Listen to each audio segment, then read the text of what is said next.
کسی کی ماں اس کو پیار سے دیکھ رہی ہو تو وہ بھی نشہ نہیں اترتا، باپ کسی کو پیار سے دیکھ رہا ہو، مرشد کسی کو پیار سے دیکھ رہا ہو تو اس کا نشہ نہیں جاتا۔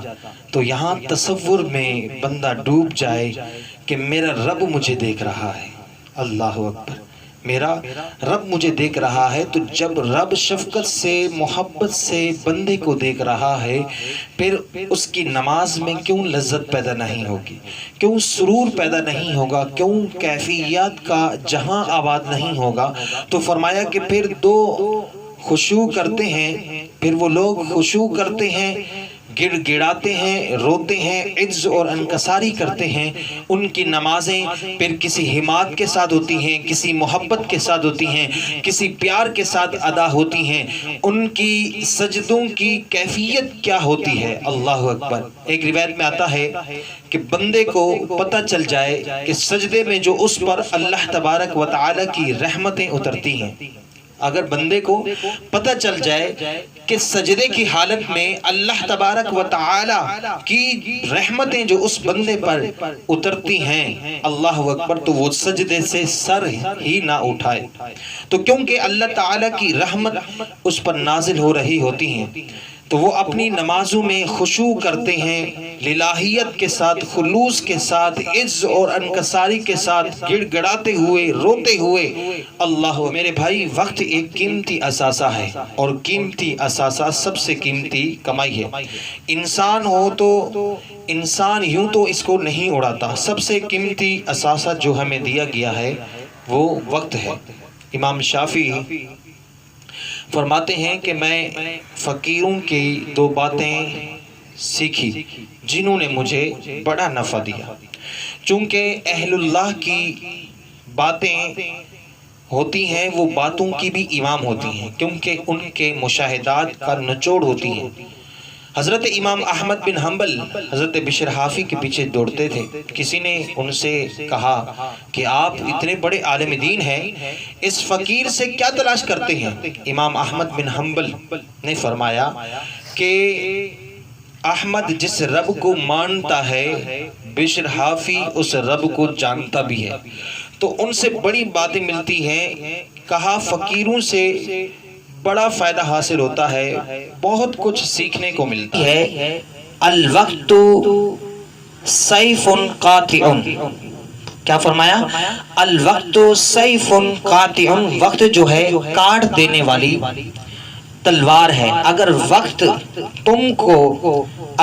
کو تم نہیں کاٹو گے تو وقت تمہیں کاٹ دے گا۔ امام احمد بن حنبل نے فرمایا کہ اس بات نے مجھے بڑا نفع دیا اور میرا وقت بچایا، ورنہ میرا کتنا وقت برباد ہو جاتا۔ کس نے کتنے سکور بنائے، کس نے کتنے آؤٹ کیے، اور کون سے میچ میں کتنے سکور بنائے۔ تو آج ہمارے معاشرے میں دیکھا تو لوگ 2-2 گھنٹے بات کرتے ہیں۔ اتنا وقت لوگوں کے پاس ہوتا ہے، ٹیلی ویژن پہ آ کر اس طرح کی باتوں کے تبصرے کرتے ہیں کہ گھنٹے ہاں گزر جاتے ہیں کہ اس نے اتنے سکور بنائے، اس نے اتنے آؤٹ کیے ہیں۔ مقصد کیا ہے؟ اس کا مدعا کیا ہے؟ حیرت ہوتی ہے کہ اتنا قیمتی وقت اور ہم بحیثیت انسان کھڑے کہاں ہیں اس وقت، اور ہمارے پاس اتنا زائد وقت ہے کہ ہم کن امور میں بحث کریں۔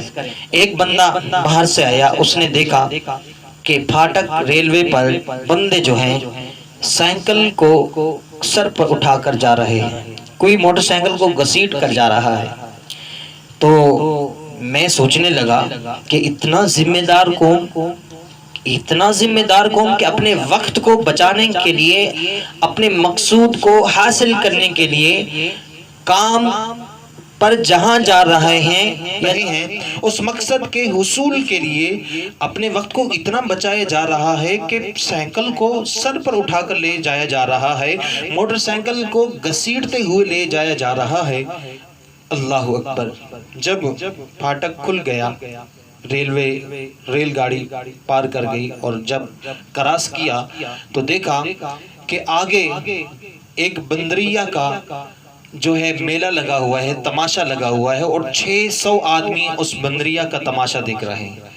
تو وہ شخص کہنے لگا کہ میں نے سوچا کہ ہاں اس بات کی جلدی تھی کہ سینکڑوں کو اپنے کندھوں پر اٹھا کر یہ عوام آ رہی تھی، کیونکہ یہ تماشا لگا ہوا تھا۔ تو اتنا زائد وقت ہے لوگوں کے پاس کہ فضولیات میں گزار دیتے ہیں۔ حضرت امام ابو بکر بن داشا کہتے ہیں، میں امام ابو داؤد سے ملا، وہ جنہوں نے سنن ابو داؤد لکھی ہے، تو کہتے ہیں کہ وہ مجھے فرمانے لگے کہ مجھے اللہ کے رسول صلی اللہ علیہ وسلم کی 6 لاکھ حدیثیں زبانی یاد ہیں۔ ان 6 لاکھ حدیثوں کا جب میں نے خلاصہ تیار کیا تو میرے پاس رہ گئی 4000 حدیثیں۔ پھر میں نے زہد اور مناقب، فضائل، قصص اور پچھلی امت کے تذکروں پر مشتمل حدیثوں کو الگ کر دیا۔ جن احادیث سے صرف مسائل شرعیہ کا استنباط اور استخراج کیا جا سکتا تھا، میں نے ان کو بھی الگ کر دیا، تو میرے پاس رہ گئی 800 حدیثیں۔ ان 800 احادیث سے ہی پورے دین کو سمجھا جا سکتا ہے۔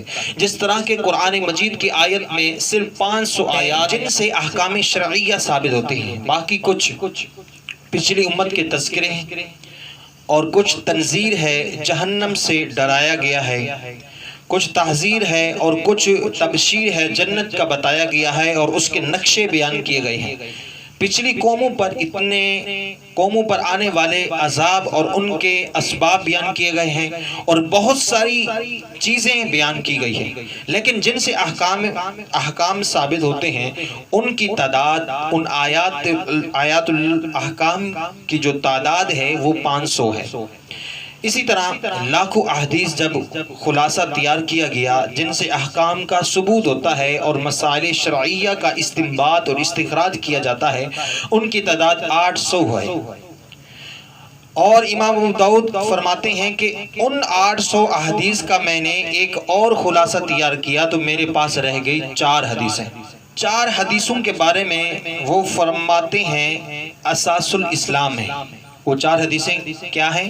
اساس الاسلام ہے، اسلام کی جڑ ہیں، اسلام کی بنیاد ہیں۔ ان میں سے ایک حدیث یہ ہے کہ من حسن الاسلام المرء ترکہ ما لا یعنی، کہ کسی شخص کے اسلام کا حسن یہ ہے کہ وہ ہر بے مقصد کام کو چھوڑ دیتا ہے، ترک کر دیتا ہے۔ من حسن الاسلام المرء ترکہ ما لا یعنی، کسی شخص کے اسلام کا حسن یہ ہے کہ وہ ہر بے مقصد کام کو چھوڑ دیتا ہے، ترک کر دیتا ہے۔